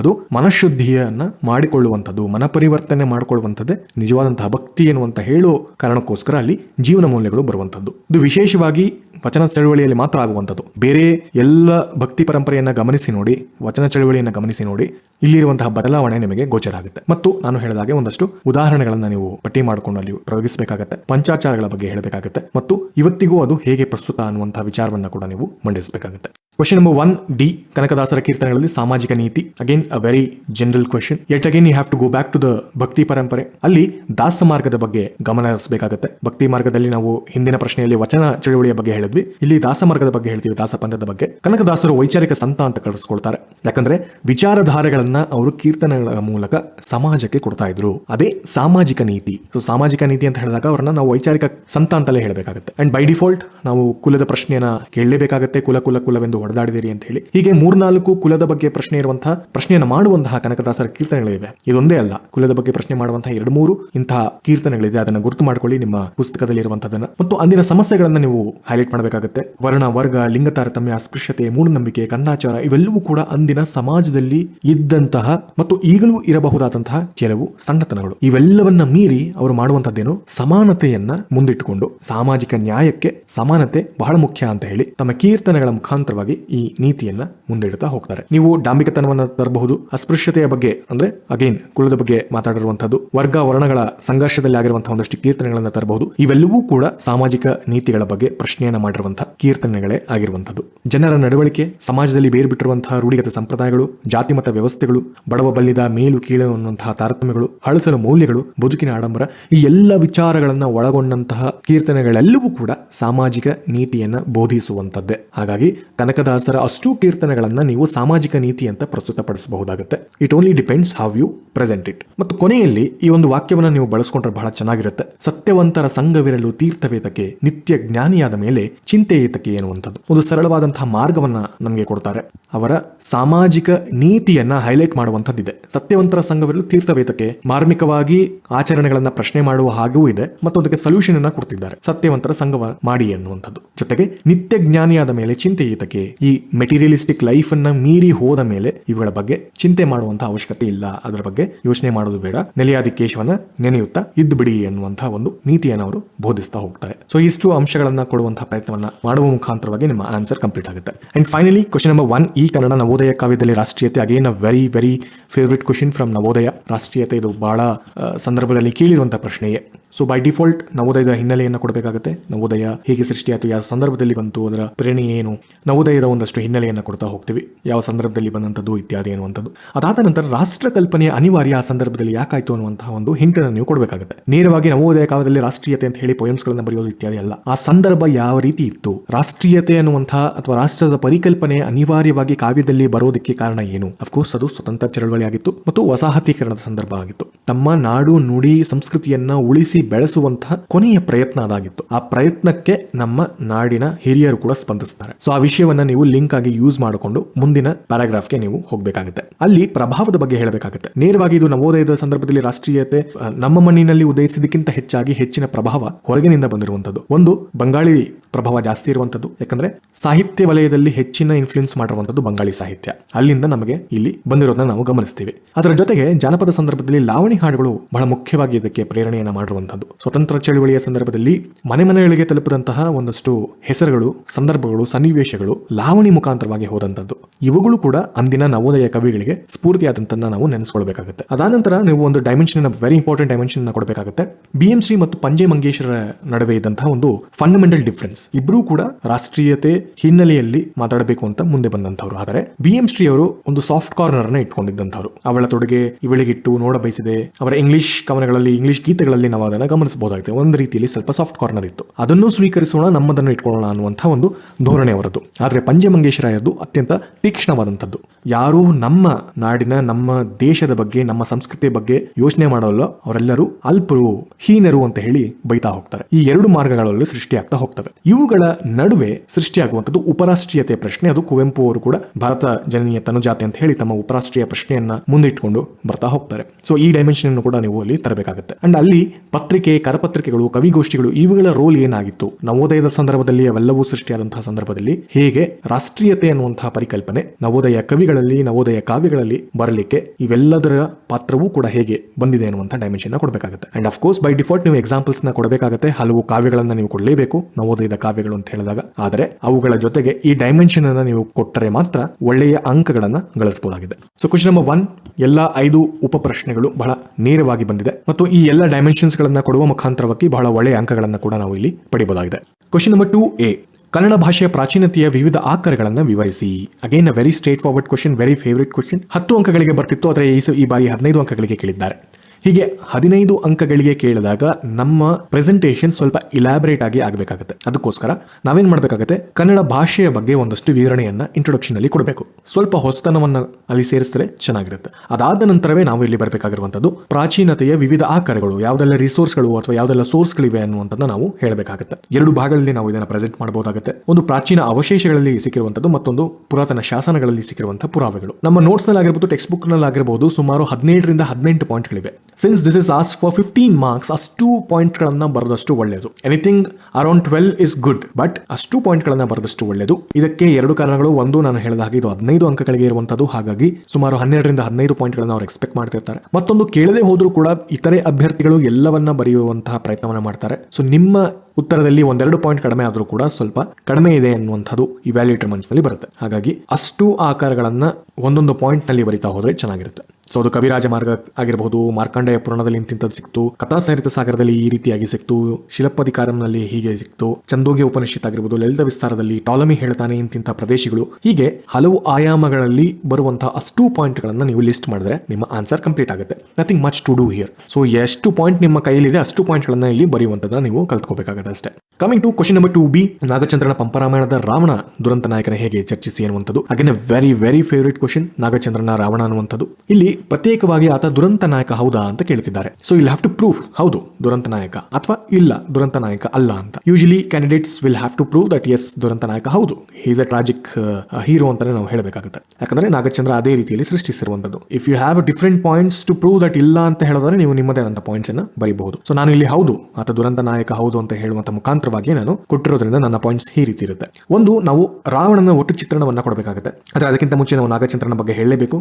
ಅದನ್ನ ನಾನು ಸ್ಕಿಪ್ ಮಾಡಿದ್ದೀನಿ, ಅದು ನಿಮಗೆ ಗೊತ್ತಿದೆ ಅಂತ ಅನ್ಕೊಳ್ತೀನಿ. ನಾಗಚಂದ್ರನ ಬಗ್ಗೆ ಪಂಪರಾಮಾಯಣದ ಬಗ್ಗೆ ಇಂಟ್ರೊಡಕ್ಷನ್ ಕೊಟ್ಟು ಅಲ್ಲಿ ವೈದಿಕ ರಾವಣನ ಚಿತ್ರಣವನ್ನ ಕೊಡಬೇಕಾಗುತ್ತೆ. ವೈದಿಕ ರಾವಣವನ್ನ ವಾಲ್ಮೀಕಿ ಯಾವ ರೀತಿಯಲ್ಲಿ ಚಿತ್ರಿಸಿದ್ದಾನೆ ಅನ್ನುವಂಥದ್ದನ್ನ. ಸೊ ಆ ಒಂದು ಚಿತ್ರಣವನ್ನ ಕೊಟ್ಟು ಬದಲಾದಂತಹ ಸಂದರ್ಭದಲ್ಲಿ, ಅಂದ್ರೆ ಕನ್ನಡಕ್ಕೆ ರಾಮಾಯಣ ಬಂದಂತಹ ಸಂದರ್ಭದಲ್ಲಿ ಅದು ಜೈನರ ಮುಖಾಂತರವಾಗಿ ಬಂದಾಗ ಅಲ್ಲಿ ತನ್ನದೇ ಆದಂತಹ ನಿರೂಪಣೆಯನ್ನ ಪಡ್ಕೊಳ್ಳುತ್ತೆ. ಅದನ್ನ ನಾವು ಮೆನ್ಷನ್ ಮಾಡಬೇಕಾಗುತ್ತೆ. This is one point. ಹೀಗೆ ವೈದಿಕ ರಾವಣನು ಜೈನ ರಾವಣನು ಭಿನ್ನನಾಗಿದ್ದಾನೆ ಅನ್ನುವಂಥ, ಅಂದ್ರೆ ಪಂಪರಾಮಾಯಣಕ್ಕಿಂತ ಮುಂಚೆಯೇ ಈ ಒಂದು ಭಿನ್ನತೆ ಕಂಡುಕೊಂಡಿದೆ. ನಾಗಚಂದ್ರ ಹೊಸದಾಗಿ ಸೃಷ್ಟಿಸಿದಂತಹ ರಾವಣ ಅಲ್ಲ, ಇದು ಮುಂಚೆಯೇ ಆಗಿರುವಂತದ್ದು. ಹಾಗೆ ಆಗಿರುವಂತಹ ಸಂದರ್ಭವನ್ನ ನೀವು ತೋರಿಸಬೇಕಾಗುತ್ತೆ, since it is for 15 marks. ಇದಾದ ನಂತರ ದುರಂತ ನಾಯಕನ ಚಿತ್ರಣವನ್ನ ಬಹುಶಃ ರನ್ನ ನಮಗೆ ಮೊದಲು ಸೃಷ್ಟಿಸ್ತಾನೆ. ಪಂಪನ ಕರ್ಣ ಕೂಡ ದುರಂತ ನಾಯಕನ ಅಂತ ಹೇಳಬಹುದು, ಆದರೆ ಅದಕ್ಕಿಂತ ದೊಡ್ಡ ಮಟ್ಟದಲ್ಲಿ ಚಿತ್ರಣವನ್ನ ಕೊಟ್ಟಂತದ್ದು ರನ್ನನ ದುರ್ಯೋಧನ ಪಾತ್ರ. ಬಹುಶಃ ನಾಗಚಂದ್ರನಿಗೆ ಎಲ್ಲೋ ಒಂದು ಕಡೆ ರನ್ನನ ಇನ್ಫ್ಲೂಯೆನ್ಸ್ ಕೂಡ ಆಗಿರಬಹುದು, ಆತನ ಪ್ರಭಾವ ಆಗಿರಬಹುದು. ಸೊ ಆ ಪಾಯಿಂಟ್ ನ ಬೇಕಾದ್ರೆ ನೀವೆಲ್ಲಾದ್ರೂ ಯೂಸ್ ಮಾಡ್ಕೊಳ್ಬಹುದು. ಒಟ್ಟು 5 ಆಯಾಮಗಳಲ್ಲಿ ಜೈನ ರಾವಣ ನಮಗೆ ಬಹಳ ವಿಭಿನ್ನವಾಗಿ ಕಾಣುತ್ತಾನೆ. ಈ 5 ಡೈಮೆನ್ಷನ್ಸ್ ಗಳನ್ನ ನಾನು ನನ್ನ ವಿಡಿಯೋದಲ್ಲಿ ಎಕ್ಸ್ಪ್ಲೇನ್ ಮಾಡಿದ್ದೀನಿ. ಇಫ್ ಪಾಸಿಬಲ್ ಅಲ್ಲಿ ಹೋಗಿ ನೀವು ವಿವರಣೆಗೆ ನೋಡ್ಕೊಳ್ಬಹುದು. ನಾನು ಇಲ್ಲಿ ಅಷ್ಟು ಡೀಟೇಲ್ಸ್ ಹೇಳಲ್ಲ.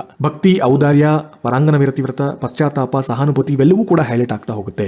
ಈ ವಿಚಾರಗಳನ್ನ ಹೇಳುವ ಮುಖಾಂತರವಾಗಿ ಈ ಸಂದರ್ಭಗಳಲ್ಲಿ ರಾವಣ ನಮಗೆ ಬಹಳ ವಿಭಿನ್ನವಾಗಿ ಕಾಣ್ತಾನೆ. ಆಗ ನಮಗೆ ಬಹಳ ಉದಾತ್ತ ನಾಯಕನೇನೋ ಇತ್ತ ಅನ್ಸ್ಬಿಡುತ್ತೆ. ಹೀಗೆ ಬದಲಾವಣೆ ಮಾಡ್ಕೊಳ್ಳೋದಕ್ಕೆ ಅನಿವಾರ್ಯ ಏನಾಗಿತ್ತು, ನಾಗಚಂದ್ರ ಅಲ್ಲಲ್ಲೇ ಹೇಳ್ತಾ ಹೋಗ್ತಾನೆ. ಹಾಗೆ ನಾನು ಅದನ್ನ ವಿಡಿಯೋದಲ್ಲಿ ಎಕ್ಸ್ಪ್ಲೇನ್ ಮಾಡಿದ್ದೇನೆ, ಯಾಕೆ ಈ ಒಂದು ಬದಲಾವಣೆ ಮಾಡ್ಕೊಳ್ಬೇಕಾಯ್ತು ಅನ್ನುವಂಥದ್ದನ್ನ ಕೂಡ ಹೇಳ್ತಾ ಹೋಗ್ತಾನೆ. ಅಂಡ್ ಒನ್ ಪಾಯಿಂಟ್ ನಲ್ಲಿ ಅಬ್ಧಿಯುಂ ಕಾಲವಶದಿ ಮರ್ಯಾದೆಯಂ ದಾಂಟದೆ ಅನ್ನುವಂಥ ಒಂದು ಫೇಮಸ್ ಹೇಳಿಕೆ ಕೂಡ ಅಲ್ಲಿ ಬರುವಂತದ್ದು. ಕಾವ್ಯದ ಇಷ್ಟು ಚಿತ್ರಣಗಳನ್ನ ಕೊಟ್ಟು ಅದಾದ ನಂತರ ನಾವು ವಿಮರ್ಶೆಯ ಕುರಿತಾಗಿ ಒಂದಷ್ಟು ಹೇಳಬೇಕಾಗುತ್ತೆ. ಕುವೆಂಪುರವರು ಒಂದು ಅಭಿಪ್ರಾಯವನ್ನು ಕೊಡ್ತಾರೆ. BM ಶ್ರೀ ಅವರು ಟ್ರಾಜಿಕ್ ರಾವಣ ಅನ್ನುವಂತಹ ಒಂದು ಎಸ್ಸೆಯನ್ನು ಕೂಡ ಬರೀತಾರೆ. ಹೀಗೆ ನೀವು ಈ ವಿಮರ್ಶಾತ್ಮಕವಾದಂತಹ ಹೇಳಿಕೆಗಳನ್ನ ಕೂಡ ಪ್ರಸ್ತುತಪಡಿಸಬೇಕಾಗುತ್ತೆ. ಈ ವಿಷ್ಟ್ರಿಂದಲೂ ನಾವು ಮಾನವೀಯ ಮುಖವನ್ನ ರಾವಣನಲ್ಲಿ ಗುರುತಿಸ್ತೇವೆ. ಇದಕ್ಕೆ ಜೈನ ಕವಿಗಳೇ ಕಾರಣ ಅನ್ನುವಂಥದ್ದನ್ನ ಹೈಲೈಟ್ ಮಾಡಬೇಕಾಗುತ್ತೆ. ವೆರಿ ಸ್ಪೆಸಿಫಿಕಲಿ ನಾಗಚಂದ್ರನಿಗೆ ಒಂದು ಥ್ಯಾಂಕ್ಸ್ ಕೂಡ ಹೇಳಬೇಕಾಗುತ್ತೆ. ರಾವಣನನ್ನು ನಾವು ಈ ರೀತಿಯಲ್ಲೂ ಕೂಡ ಕಾಣಬಹುದೇನೋ ಅನ್ನುವಂಥ ನಿಟ್ಟಿನಲ್ಲಿ. ಸೊ ಇಷ್ಟು ಅಂಶಗಳು ಅಲ್ಲಿ ಇರಬೇಕಾಗುತ್ತೆ. ವೈದಿಕ ರಾವಣನ ಚಿತ್ರಣ ಹೇಗೆ ಇದೆ, ಜೈನ ರಾಮಾಯಣದಲ್ಲಿ ಆದಂತಹ ಬದಲಾವಣೆಗಳಲ್ಲಿ ವಿಶೇಷವಾಗಿ ರಾವಣನ ಕುರಿತಾದಂತಹ ಬದಲಾವಣೆ ಏನಕ್ಕೆ ಬಂತು, ಹೇಗೆ ಬಂತು ಅನ್ನುವಂತಹ ಹೈಲೈಟ್. ಅದಾದ ನಂತರ ರಾವಣ ಸ್ಪೆಸಿಫಿಕಲಿ ಪಂಪರಾಮಾಯಣದಲ್ಲಿ ಹೇಗೆ ಭಿನ್ನನಾಗಿ ಕಾಣ್ತಾನೆ. ದುರಂತತೆಗೆ ಮೊದಲು ಉನ್ನತತೆ ಕಡೆ ಹೋಗ್ಬೇಕಾಗತ್ತೆ. ಆತ ಉನ್ನತ ನಾಯಕನಾದಾಗ ಮಾತ್ರ ನಮಗೆ ದುರಂತದ ಅರಿವಾಗೋದು. If his character is completely constant, ಬಿಟ್ಟು ನಮ್ಗೆ ಯಾವುದೇ ರೀತಿಯಾದಂತಹ ಭಾವನೆ ಹುಟ್ಟೋದಿಲ್ಲ. ಆದ್ರೆ ಅದರ ಹಿಂದೆ ಅವನನ್ನು ಉತ್ತುಂಗಕ್ಕೆ ಏರಿಸ್ತಾ ಹೋಗ್ತಾರೆ, ಆತ ಉತ್ತಮ ಅಂತ ಹೇಳಿ ಏರಿಸ್ತಾ ಹೋಗ್ತಾರೆ, ಅಲ್ಲಿಂದ ಆತ ಬೀಳ್ತಾ ಹೋಗ್ತಾನೆ. ಆಗ ನಮಗೆ ಮನಸ್ಸಿಗೆ ಘಾಸಿಯಾಗುವಂತಹ ಪ್ರಕರಣಗಳು, ಆಗ ಮಾತ್ರ ಅದು ದುರಂತ ನಾಯಕ ಅಂತ ಕರೆಸಿಕೊಳ್ಳುವಂಥದ್ದು. ಇದನ್ನ ನೀವು ಬಿಲ್ಡಪ್ ಮಾಡಬೇಕಾಗತ್ತೆ. ಫಾರ್ ದಟ್ ಆ 5 ಡೈಮೆನ್ಷನ್ಸ್ ಗಳನ್ನ ಕೊಡಲೇಬೇಕು. ಅಂಡ್ ಫೈನಲಿ ವಿಮರ್ಶೆಗಳು, ಯಾರೆಲ್ಲ ಹೊಸದಾಗಿ ಅದರ ಬಗ್ಗೆ ಗಮನಿಸಿ ಹೇಳ್ತಾರೆ ಅವುಗಳ ವಿಮರ್ಶೆಯನ್ನು ಕೊಟ್ಟು ಮಾನವೀಯ ಮುಖಗಳನ್ನ ನಾವಿಲ್ಲಿ ಕಾಣಬಹುದು. ಸಣ್ಣತನವನ್ನ, ಒಬ್ಬ ಮನುಷ್ಯನಲ್ಲಿ ಸಣ್ಣತನ ಯಾವ ರೀತಿ ದೊಡ್ಡ ಆಘಾತವನ್ನ ತಂದಿಟ್ಟು ಬಿಡಬಹುದು ಅನ್ನುವಂಥದ್ದನ್ನ ರಾವಣನ ಮುಖಾಂತರವಾಗಿ ಕೂಡ ನಾವು ಕಲ್ತ್ಕೊಳ್ಬಹುದು. ಇವೆಲ್ಲವೂ ಕೂಡ ಧರ್ಮದ ಹಿನ್ನೆಲೆಯಲ್ಲಿ, ಜೈನ ಧರ್ಮದ ಹಿನ್ನೆಲೆಯಲ್ಲಿ ನಾಗಚಂದ್ರ ಸೃಷ್ಟಿಸಿರುವಂತದ್ದು ಅಂತ ಕೂಡ ನಾವು ಹೈಲೈಟ್ ಮಾಡಬೇಕಾಗುತ್ತೆ. ಕ್ವಶನ್ ನಂಬರ್ 2C, ಹರಿಹರನ ರಗಳೆಗಳಲ್ಲಿ ಬಂಡಾಯದ ಧ್ವನಿಗಳನ್ನ ವಿವೇಚಿಸಿ ಅನ್ನುವಂಥ ಪ್ರಶ್ನೆ. ಮೊದಲಿಗೆ ಆ ಸೂಚನೆಯನ್ನು ಒಂದ್ಸಲಿ ಗಮನಿಸಿ. ನಾನು ಕೊಟ್ಟಿರುವಂತದ್ದು ಹರಿಹರನ ಪಾಠಗಳು ನಮ್ಗೆ ಇಟ್ಟಿರುವಂತದ್ದು ಕೇವಲ ನಂಬಿಯಣ್ಣನ ರಗಳೆ. ಆದ್ರೆ ಕಳೆದ ಹಲವು ವರ್ಷಗಳಲ್ಲಿ ಹರಿಹರನ ಅಷ್ಟು ರಗಳೆಗಳ ಬಗ್ಗೆ ಒಂದಷ್ಟು ಪ್ರಶ್ನೆಗಳು ಬರ್ತಾ ಇದೆ. ಇನ್ ಜನರಲ್ ಹರಿಹರನ ರಗಳೆಗಳ ನಾಯಕರು ಅಂತ ಕೇಳಿರಬಹುದು, ಹರಿಹರನ ರಗಳೆಗಳಲ್ಲಿ ಸ್ತ್ರೀ ಪಾತ್ರ ಚಿತ್ರಣ ಹೇಗೆ ಮೂಡಿ ಬಂದಿದೆ ಅನ್ನುವಂಥದ್ದು. ಅಂದ್ರೆ ನಂಬಿಯಣ್ಣನ ರಗಳೆ ಒಂದೇ ಅಲ್ಲ, ಅದನ್ನ ಮೀರಿ ಈಗಾಗಲೇ ಆ ರಗಳೆಗಳ ಪ್ರಶ್ನೆ ಬೆಳೆದಿದೆ. ನಾವು ಕೇವಲ ನಂಬಿಯಣ್ಣನ ರಗಳೆಯನ್ನು ಮಾತ್ರ ಓದ್ತೀನಿ ಅಂತ ಹೇಳಿದ್ರೆ ಆನ್ಸರ್ ಮಾಡಕ್ಕಾಗಲ್ಲ. ದೇರ್ಫೋರ್ ಈ ಹಿಂಟನ್ನ ತಗೊಂಡು ಹರಿಹರನ ಆದಷ್ಟು ಎಲ್ಲ ರಗಳೆಗಳ ಬಗ್ಗೆ ಒಂದಷ್ಟು ಟಿಪ್ಪಣಿ ಮಾಡ್ಕೊಳ್ಳಿ, ಅಲ್ಲಿನ ಪಾತ್ರಗಳು ಮತ್ತು ಸನ್ನಿವೇಶಗಳ ಬಗ್ಗೆ ಒಂದಷ್ಟು ಹೈಲೈಟ್ ಮಾಡ್ಕೊಳ್ಳಿ. ಮೂಲ ಕಾವ್ಯವನ್ನ ಓದಲಿಕ್ಕೆ ಸಮಯ ಸಿಗೋದಿಲ್ಲ, ದಟ್ ಇಸ್ ದೇರ್. ಆದ್ರೆ ಅಟ್ಲೀಸ್ಟ್ ಒಂದು ಕಥೆಯ ಸಮರಿಯನ್ನ ವಿಕಿಪೀಡಿಯಾದಿಂದಲೋ ಅಥವಾ ಎಲ್ಲಾದ್ರೂ ಯೂಟ್ಯೂಬ್ ನಿಂದಲೋ ಸಿಕ್ಕರೆ ಅದನ್ನ ಒಂದು ಸಮರಿ ಶೀಟ್ ನಲ್ಲಿ ಬರೆದಿಟ್ಕೊಳ್ಳಿ. ಸೊ ವೆನೆವರ್ ಹರಿಹರನ ರಗಳೆಗಳು ಅಂತ ಮುಂದೆ ಯಾವ್ದಾದ್ರು ಪ್ರಶ್ನೆಗಳು ಕೇಳಿದಾಗ ಹೇಳಲಿಕ್ಕೆ ಒಂದಷ್ಟು ಮಾಹಿತಿಗಳು ಇರಬೇಕಾಗುತ್ತೆ. We always stick to Nambiyanna ರಗಳೆ, which is not ideal, especially in such questions where all his works are included. So coming to the question, ಹರಿಹರನ ರಗಳೆಗಳಲ್ಲಿ ಬಂಡಾಯದ ಧ್ವನಿ ಅಂತ ಹೇಳಿದಾಗ ಹರಿಹರನ ಬಗ್ಗೆ ಹೇಳ್ತೀವಿ, ಬೇರೆ ಬೇರೆ ಮಾಹಿತಿಗಳನ್ನ ಕೊಡ್ತೀವಿ, ಎಲ್ಲ ಸರಿ. ಮೊದಲಿಗೆ ನಾವು ಹೈಲೈಟ್ ಮಾಡಬೇಕಾಗಿರುವಂಥದ್ದು ಸ್ವತಃ ಕವಿಯೇ ಒಬ್ಬ ಬಂಡಾಯಗಾರ, ಸ್ವತಃ ಹರಿಹರನೇ ಒಬ್ಬ ಬಂಡಾಯಗಾರ. ಯಾಕೆ ಅಂತ ಹೇಳಿದ್ರೆ ಭಾಷೆ, ಆತ ಆರಿಸಿಕೊಳ್ಳುವಂತಹ ಭಾಷೆ ಬಹಳ ಸರಳವಾದಂತಹ ಭಾಷೆ. ಅದಕ್ಕೆ ಸ್ಫೂರ್ತಿಯಾದಂತಹದ್ದು ವಚನ ಸಾಹಿತ್ಯ ಹೌದು, ಆದರೂ ಆತ ಪ್ರೌಢ ಭಾಷೆಗಳನ್ನು ಆರಿಸಿಕೊಳ್ಳಬಹುದಾಗಿತ್ತು. ಆದ್ರೆ ಆತ ಮತ್ತೆ ಸರಳ ಭಾಷೆಯನ್ನು ಆರಿಸಿಕೊಳ್ತಾನೆ. ವಸ್ತು, ನಾನು ಸಾಮಾನ್ಯರ ಮೇಲೆ, ರಾಜರ ಮೇಲೆ, ಇವರ ಮೇಲೆ ಕಥೆಯನ್ನ ಬರೆಯೋದಿಲ್ಲ, ಕಾವ್ಯವನ್ನ ಸೃಷ್ಟಿ ಮಾಡೋದಿಲ್ಲ, ನಾನು ಬರೆಯೋದು ಕೇವಲ ಶಿವಶರಣರ ಮೇಲೆ ಅಂತ ಹೇಳಿ ಪ್ರಮಾಣ ಮಾಡ್ತಾನೆ. ಹಾಗೆ ಉಳ್ಕೊಳ್ತಾನೆ ಕೂಡ, ಕೇವಲ ಶಿವಶರಣರ ಮೇಲೆ ಮಾತ್ರ ಆತ ಕಾವ್ಯವನ್ನ ರಚಿಸ್ತೇನೆ ಅಂತ ಹೇಳಿ ಅದರಲ್ಲೂ ಸಾಧನೆಯನ್ನ ಮಾಡ್ತಾನೆ. ಹಾಗಾಗಿ ಆತ ಆರಿಸಿಕೊಳ್ಳುವಂತಹ ವಸ್ತುವಲ್ಲೂ ಕೂಡ ಬಂಡಾಯ, ಯಾವುದೋ ವೈದಿಕ ಪರಂಪರೆಯಿಂದ ಬಂದಿರುವಂತದ್ದು ಅಥವಾ ಇನ್ಯಾರೋ ಮೂಲ ನೆಲೆಯಲ್ಲಿ ಬರೆದಿರುವಂತದನ್ನ ಆತ ಆರಿಸಿಕೊಳ್ಳಿಲ್ಲ, ತನ್ನದೇ ಆದಂತಹ ಹೊಸ ನಿಲುವನ್ನ ಇಟ್ಕೊಳ್ಳುವಂತದ್ದು. ಮೂರನೆಯದು ಛಂದಸ್ಸು ಯಾವುದನ್ನ ಆರಿಸಿಕೊಳ್ತಾನೆ ಅಂದ್ರೆ ಆತ ರಗಳೆಯನ್ನ ಆರಿಸಿಕೊಳ್ತಾನೆ. Again he had an opportunity to use ಚಂಪು ಅನ್ನುವಂತಹ ಪ್ರೌಢ ಸಾಹಿತ್ಯವನ್ನ ಆತ ಆರಿಸಿಕೊಳ್ಬಹುದಾಗಿತ್ತು, ಆದ್ರೆ ರಗಳೆಗಳನ್ನ ಆರಿಸಿಕೊಳ್ತಾನೆ. ಇನ್ನು ನಾಯಕರು, ಬಹಳ ಮುಖ್ಯವಾಗಿ ಕೆಳವರ್ಗದ ನಾಯಕರುಗಳು ಇವರಲ್ಲ. ಕುಂಬಾರಗುಂಡಯ್ಯ ಆಗಿರ್ಬೋದು, ಮಾದಾರ ಚೆನ್ನಯ್ಯ ಆಗಿರ್ಬೋದು, ಇಳಿಯಾಂಡ ಗುಡಿಮಾರ, ಇವರೆಲ್ಲರೂ ಕೂಡ ಕೆಳವರ್ಗದಿಂದ ಬಂದಿರುವಂತಹ ನಾಯಕರುಗಳು. ಇವರನ್ನ ನಾಯಕರನ್ನಾಗಿ ಮಾಡಿ ಇವರಿಗೂ ಕೂಡ ಮೋಕ್ಷ ಪ್ರಾಪ್ತಿಯಾಗತ್ತೆ ಅಂತ ಹೇಳಿ ಆ ಸಮಾನತೆಯನ್ನ ಸಾರುವಂತಹ ಅಂಶಗಳನ್ನ ಕೊಡ್ತಾ ಹೋಗ್ತಾನೆ. ಅಷ್ಟೇ ಅಲ್ಲ, ಆ ನಾಯಕರ ಸ್ಥಾನಕ್ಕೆ ಸ್ತ್ರೀ ಪಾತ್ರವನ್ನ ಕೂಡ ತಂದು ನಿಲ್ಲಿಸ್ತಾನೆ. ಭಕ್ತಿ ಅನ್ನುವಂತಹ ನೆಲೆಗಟ್ಟಿನಲ್ಲಿ ಗಂಡು ಹೆಣ್ಣಿನ ವ್ಯತ್ಯಾಸ ಇರೋದಿಲ್ಲ, ಇಬ್ಬರು ಭಕ್ತರೇ. ಶಿವ ಸ್ವಾಮಿ ಆದ್ರೆ ಇಬ್ಬರು ಕೂಡ ಭಕ್ತರೇ ಅನ್ನುವಂತಹ ನೆಲೆಗಟ್ಟಿನಲ್ಲಿ ಸಮಾನತೆಯನ್ನ, ಲಿಂಗ ತಾರತಮ್ಯತೆ ಇಲ್ಲದೆ ಸಮಾನತೆಯನ್ನ ಕೂಡ ಹರಿಹರ ತರುವಂತಹ ಪ್ರಯತ್ನವನ್ನ ಮಾಡ್ತಾನೆ. ಅಲ್ಲಿ ಮಹಾದೇವಿ ಅಕ್ಕನ ಕುರಿತಾಗಿಯೇ ಒಂದು ರಗಳೆಯನ್ನ ಸೃಷ್ಟಿ ಮಾಡುವಂತದನ್ನ ಗಮನಿಸಬಹುದು. ಮಾದಾರ ಚೆನ್ನಯ್ಯನ ಪತ್ನಿ ತನ್ನ ಪತಿಯ ಸಾಧನೆಗಾಗಿ ಸಮಾನಲಾಗಿ ಬರುವಂತದನ್ನ ಕೂಡ ನಾವು ಮಾದಾರ ಚೆನ್ನಯ್ಯ ರಗಳೆಯಲ್ಲಿ ಗಮನಿಸಬೇಕಾಗುತ್ತೆ. ಮತ್ತು ಹಲವು ಸನ್ನಿವೇಶಗಳನ್ನ ಸೃಷ್ಟಿ ಮಾಡುವಂತದ್ದು. ಫಾರ್ ಎಕ್ಸಾಂಪಲ್, ಮಾದಾರ ಚೆನ್ನಯ್ಯನ ರಗಳೆಯಲ್ಲಿ ರಾಜ ಮಾಡಿಸುವಂತಹ ವೈಭವೋಪೇತ ಪೂಜೆಗೆ ಶಿವ ಒಲಿಯೋದಿಲ್ಲ, ಬದಲಿಗೆ ತಳ ಸಮುದಾಯದ ಚೆನ್ನಯ್ಯನ ಸರಳವಾದಂತಹ ನೈಜವಾದಂತಹ ಭಕ್ತಿಗೆ ಒಲಿಯುವಂತಹದನ್ನ ನಂಬಿಯಣ್ಣನ ರಗಳೆಯಲ್ಲಿ ಹೇಗೆ ವೃದ್ಧ ಮಾಹೇಶ್ವರನ ವೇಷದಲ್ಲಿ ಬರುವಂತದ್ದು, ಹೀಗೆ ಹಲವು ಸನ್ನಿವೇಶಗಳನ್ನ ಆಯಾ ರಗಳೆಗಳಲ್ಲಿ ವಿಭಿನ್ನವಾಗಿ ತೋರಿಸಿ ಅಲ್ಲೂ ಕೂಡ ತನ್ನ ಬಂಡಾಯದ ಧ್ವನಿಯನ್ನ ತೋರಿಸ್ತಾ ಹೋಗ್ತಾನೆ. ಅಂದ್ರೆ ಈ ಹೆಡಿಂಗ್ ಗಳನ್ನ, ಸಬ್ ಹೆಡಿಂಗ್ ಗಳನ್ನ ಯೂಸ್ ಮಾಡಿಕೊಂಡು ನೀವು ಆನ್ಸರ್ ನ ಸೃಷ್ಟಿ ಮಾಡಬೇಕಾಗುತ್ತೆ. ತನ್ನ ಭಾಷೆಯಲ್ಲಿ, ವಸ್ತುವಿನಲ್ಲಿ, ಛಂದಸ್ಸು, ನಾಯಕರು, ಸನ್ನಿವೇಶಗಳಲ್ಲಿ, ಹೀಗೆ ಹಲವು ಆಯಾಮಗಳಲ್ಲಿ ಹರಿಹರನ ರಗಳೆಗಳಲ್ಲಿ ಬಂಡಾಯದ ಧ್ವನಿ ಕಾಣುತ್ತೆ. And if you are well aware of all the works, for example ಪ್ರಭುದೇವರ ರಗಳೆ ಆಗಿರ್ಬೋದು, ಕುಂಬಾರಗುಂಡೆಯ ರಗಳೆ, ಮಾದಾರ ಚೆನ್ನಯ್ಯ ರಗಳೆ, ಈ ಹೆಸರುಗಳನ್ನ ಹೇಳಿ, ಅಲ್ಲಿನ ಪಾತ್ರಗಳನ್ನ ಹೇಳಿ, ಇಫ್ ಪಾಸಿಬಲ್ ಅಲ್ಲಿನ ಕೆಲವು ಸಾಲಿಗಳನ್ನ ಹೇಳಿದ್ರಂತೂ ಇನ್ನೂ ಸ್ಪಷ್ಟವಾಗಿ, ಇನ್ನೂ ಸುಂದರವಾಗಿ ಆನ್ಸರ್ ಸೃಷ್ಟಿ ಆಗ್ತಾ ಹೋಗುತ್ತೆ. But if you are not really aware of all these things, ನಾನು ಕೊಟ್ಟಿರುವಂತಹ ಇಷ್ಟು ಪಾಯಿಂಟ್ ಗಳನ್ನ ಹೇಳಿದ್ರೂ ಕೂಡ ಒಳ್ಳೆಯ ಆನ್ಸರ್ ಆಗುತ್ತೆ. Since it is for 10 marks, ಇಷ್ಟು ಅಂಶಗಳನ್ನ ಹೇಳಿದ್ರೂ ಕೂಡ ಇಟ್ ಬಿಕಮ್ಸ್ ವೆರಿ ಇಂಪ್ರೆಸಿವ್. ಜೊತೆಗೆ ನಾನು ಹೇಳಿದ ಹಾಗೆ ಸಲಹೆಯನ್ನ ನೀವು ಗಮನಿಸಿಕೊಳ್ಬೇಕಾಗುತ್ತೆ. ಎಲ್ಲಾ ರಗಳೆಗಳ ಬಗ್ಗೆ ಒಂದಷ್ಟು ದಯವಿಟ್ಟು ಟಿಪ್ಪಣಿಯನ್ನು ಮಾಡ್ಕೊಳ್ಳಿ, ಇಲ್ಲಿ ಬರುವಂತಹ ಪಾತ್ರಗಳನ್ನ ನೋಡ್ಕೊಳ್ಳಿ, ಸನ್ನಿವೇಶಗಳನ್ನ ಗುರುತು ಮಾಡ್ಕೊಳ್ಳಿ. ಮುಂದಿನ ವರ್ಷವೂ ಕೂಡ ಈ ರೀತಿಯಾಗಿ ಅಷ್ಟೂ ರಗಳೆಗಳ ಬಗ್ಗೆ ಯಾವ್ದಾರ ಒಂದು ಜನರಲ್ ಪ್ರಶ್ನೆ ಬರಬಹುದಾಗುತ್ತೆ. ಇವತ್ತಿನ ಕೊನೆಯ ಪ್ರಶ್ನೆ, ಕ್ವಶನ್ ನಂಬರ್ 2D, ಕನ್ನಡದಲ್ಲಿ ನವ್ಯಕಾವ್ಯದ ಪರಂಪರೆ ಮತ್ತು ಪ್ರಯೋಗದ ವಿಧಾನಗಳನ್ನ ಕುರಿತು ವಿವೇಚಿಸಿ. To certain extent doable question, 10 ಅಂಕಗಳಿಗೆ ಕೇಳಿರುವಂತದ್ದು. ನವ್ಯಕಾವ್ಯಕ್ಕೆ ಬರೋದಕ್ಕಿಂತ ಮುಂಚೆ ನಾವು ನವೋದಯ ಮತ್ತು ಪ್ರಗತಿಶೀಲ ಹಂತ ಹಂತವಾಗಿ ಬೆಳೆದುಕೊಂಡು ಬಂದಂತಹ ಬಗೆಯನ್ನ ಹೇಳಿ, ಅದಾದ ನಂತರ ನವ್ಯ ಬಂದಂತಹ ವಿಚಾರವನ್ನು ನಾವು ಕೊಡಬೇಕಾಗುತ್ತೆ. Again that becomes your introduction. ನವ್ಯಕಾವ್ಯದ ಪರಂಪರೆ ಅಂತ ಹೇಳಿದ್ರೆ ಹೊಸದೇನೂ ಅಲ್ಲ, ಅಲ್ಲಿನ ಪ್ರೇರಣೆ ಮತ್ತು ಧೋರಣೆಗಳನ್ನು ಹೇಳುವಂತದ್ದು. ಆ ಪ್ರೇರಣೆ ಧೋರಣೆಯೇ ಒಟ್ಟು ಪರಂಪರೆಗೆ ಹಿಡಿದಂತಹ ಕೈಗನ್ನಡಿ ಆಗುತ್ತೆ. ಮಾಡಬೇಕಾಗುತ್ತೆ. That is in your notes or in your textbook, nothing much to do here. ಆದ್ರೆ ಒಂದಷ್ಟು ಅಂಶಗಳನ್ನ ನಾವು ಮಧ್ಯೆ ಮಧ್ಯೆ ಸೇರಿಸಬೇಕಾಗುತ್ತೆ. ಅವುಗಳನ್ನ ಹೈಲೈಟ್ ಮಾಡುವ ಮುಖಾಂತರವಾಗಿ ಎರಡನೇ ಭಾಗ ಏನಿದೆ ಪ್ರಯೋಗದ ವಿಧಾನಗಳು ಅಂತಿದೆಯಲ್ಲ, ಇದಕ್ಕೆ ಜಸ್ಟಿಫಿಕೇಶನ್ ನ ಕೊಟ್ಟ ಹಾಗೆ ಆಗುತ್ತೆ. ಅಗೇನ್ ಇಲ್ಲಿ ಎರಡು ಉಪವಿಭಾಗ ಇರುವುದನ್ನು ನಾವು ಗಮನಿಸ್ತೇವೆ. ನವ್ಯಕಾವ್ಯದ ಪರಂಪರೆಯನ್ನು ಹೇಳ್ತೇವೆ, ಅದು ಪ್ರೇರಣೆ ಮತ್ತು ಧೋರಣೆ ಮುಖಾಂತರವಾಗಿ. ಆದ್ರೆ ಪ್ರಯೋಗದ ವಿಧಾನಗಳು ಅಂತ ಹೇಳಿದಾಗ ಈ ಮುಂದಿನ ಅಂಶಗಳು ಬಹಳ ಮುಖ್ಯ ಆಗುತ್ತೆ. ಫಸ್ಟ್ ಅಂಡ್ ಫಾರ್ಮೋಸ್ಟ್ ಅವರು ಮುಕ್ತ ಛಂದಸ್ಸನ್ನ ಬಳಸ್ಕೊಳ್ತಾರೆ. ಯಾವುದೇ ಪ್ರತ್ಯೇಕವಾದಂತಹ ಒಂದು ಫಾರ್ಮುಲಾ ಇರೋದಿಲ್ಲ, ಪ್ರತ್ಯೇಕವಾದಂತಹ ಚೌಕಟ್ಟುಗಳನ್ನ ಹಾಕೊಳ್ಳೋದಿಲ್ಲ. ನಾನು ಮಾತಾಡಿದ್ದೇ ಕಾವ್ಯವಾಗಬಹುದು, ವಕ್ರೋಕ್ತಿಗಳು ಬೇಕು ಅಂತ ಇಲ್ಲ, ಆದ್ರೆ ವಕ್ರೋಕ್ತಿಗಳನ್ನು ಕೂಡ ಅದ್ಭುತವಾಗಿ ಪ್ರಯೋಗವನ್ನ ಮಾಡಿದಂಥದ್ದು. ಪ್ರಯೋಗದ ವಿಧಾನಗಳು ಅಂತ ಗಮನಿಸಿದಾಗ ನಾವು 3 ಜನರನ್ನ ಹೈಲೈಟ್ ಮಾಡಬೇಕಾಗುತ್ತೆ. ಅಡಿಗರ ಒಂದು ಮಾದರಿ, ಗೋಕಾಕರ ಮಾದರಿ ಮತ್ತು ರಾಮಾನುಜನ್, ಎ ಕೆ ರಾಮಾನುಜನ್ ಅವರ ಒಂದು ಮಾದರಿಯನ್ನ ಕೂಡ ಹೈಲೈಟ್ ಮಾಡಬೇಕಾಗುತ್ತೆ. ಸೊ ಈ 3 ಪ್ರಮುಖವಾದಂತಹ ವಿಧಾನಗಳು, ತನ್ನದೇ ಆದಂತಹ ವಿಧಾನಗಳು ತೆರೆದುಕೊಂಡಂತಹದ್ದು. ಪ್ರಾರಂಭದಲ್ಲಿ ಗೋಕಾಕರು ನವ್ಯಕ್ಕೆ ಅಡಿಪಾಯವನ್ನ ಹಾಕ್ತಾರೆ, ಆದರೆ ಅದರ ಉತ್ತುಂಗವನ್ನ ನಾವು ಕಾಣುವುದು ಅಡಿಗರಲ್ಲಿ. ಹಾಗೆ ವಿಭಿನ್ನತೆಯನ್ನ ಕೊಟ್ಟಂತದ್ದು ಎ ಕೆ ರಾಮಾನುಜನ್ ಅವರು. ಸೊ ಅವರ ಕಾವ್ಯಗಳನ್ನ ನೀವು ಯೂಸ್ ಮಾಡಬೇಕಾಗುತ್ತೆ, ಅಲ್ಲಿನ ಸಾಲುಗಳನ್ನ ಕೊಡ್ತಾ ಹೋಗಬೇಕಾಗುತ್ತೆ. ಗೋಕಾಕರದಾಗಿರ್ಬೋದು, ಅಡಿಗರದಾಗಿರ್ಬೋದು ಮತ್ತು ರಾಮಾನುಜನ್ ಅವರದಾಗಿರ್ಬೋದು. ಇದು ಒಂದು ವಿಧಾನದ ಅಥವಾ ಒಂದು ಪ್ರಯೋಗದ ವಿಧಾನ ಕಾಣ್ತೇವೆ. ಎರಡನೇ ಸಾಲಿನಲ್ಲಿ ಬರುವಂತದ್ದು ಚಂಪಾ ಮತ್ತು ಕಂಬಾರರು. ತಮ್ಮದೇ ಆದಂತಹ ಶೈಲಿಯಲ್ಲಿ ಜಾನಪದದ ಧೋರಣೆಗಳನ್ನು ತರುವಂಥದ್ದು, ಜಾನಪದದ ದನಿಯನ್ನ ತರುವಂಥದ್ದು, ತೀಕ್ಷ್ಣತೆಯನ್ನ ಕೊಡುವಂಥದ್ದು. ಯಾಕಂದ್ರೆ ಗೋಕಾಕ್, ಅಡಿಗರು, ರಾಮಾನುಜನ್ ಅವರು ಬರೆಯುವಂತಹ ಸಂದರ್ಭದಲ್ಲಿ ಸ್ವಲ್ಪ ಮಟ್ಟಿಗೆ ಅದು ಫಿಲಾಸಫಿಕಲ್ ಆಗಿ ಬಂದಂಥದ್ದು. ಆದ್ರೆ ಜನಸಾಮಾನ್ಯರ ವರ್ಗಕ್ಕೆ ಬರುವ ಹಂತದಲ್ಲಿ ಅದು ಚಂಪಾ ಮತ್ತು ಕಂಬಾರರಿಂದ ಬರ್ತಾ ಹೋಗುತ್ತೆ. ಇದು ಎರಡನೇ ವಿಧಾನವಾಗಿ ನಮಗೆ ಕಾಣುತ್ತೆ. Again you will have to use certain lines of these poets. And finally ಮೂರನೇ ವಿಧಾನವಾಗಿ ಕಾಣುವಂಥದ್ದು, ಬಹುಶಃ ಇದೊಂದು ಬಹಳ ವಿಭಿನ್ನವಾದಂಥದ್ದು, ನವೋದಯದ ತತ್ವವನ್ನ ನವ್ಯದಲ್ಲಿ ಕಂಡಿರಿಸಿದಂಥದ್ದು ಕಣವಿಯವರು ಮತ್ತು ಜಿ.ಎಸ್. ಶಿವರುದ್ರಪ್ಪನವರು. ಸೊ ನವೋದಯದ ಹಲವು ವಿಚಾರಗಳನ್ನ ನವ್ಯದ ಸಂದರ್ಭದಲ್ಲಿ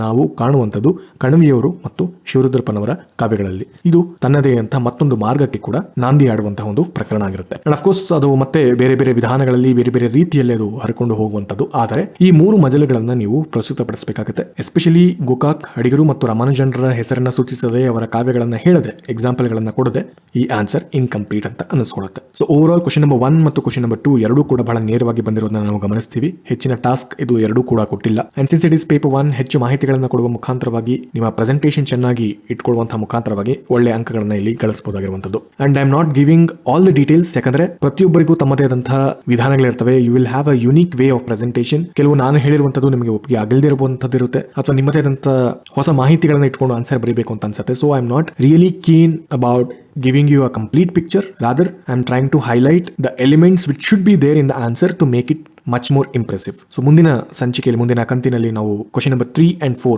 ಪೇಪರ್ 1 ನ ಕ್ವಶನ್ ನಂಬರ್ 3 and 4 ಇವುಗಳ ಬಗ್ಗೆ ಗಮನ ಹರಿಸೋಣ. ನಮಸ್ಕಾರ.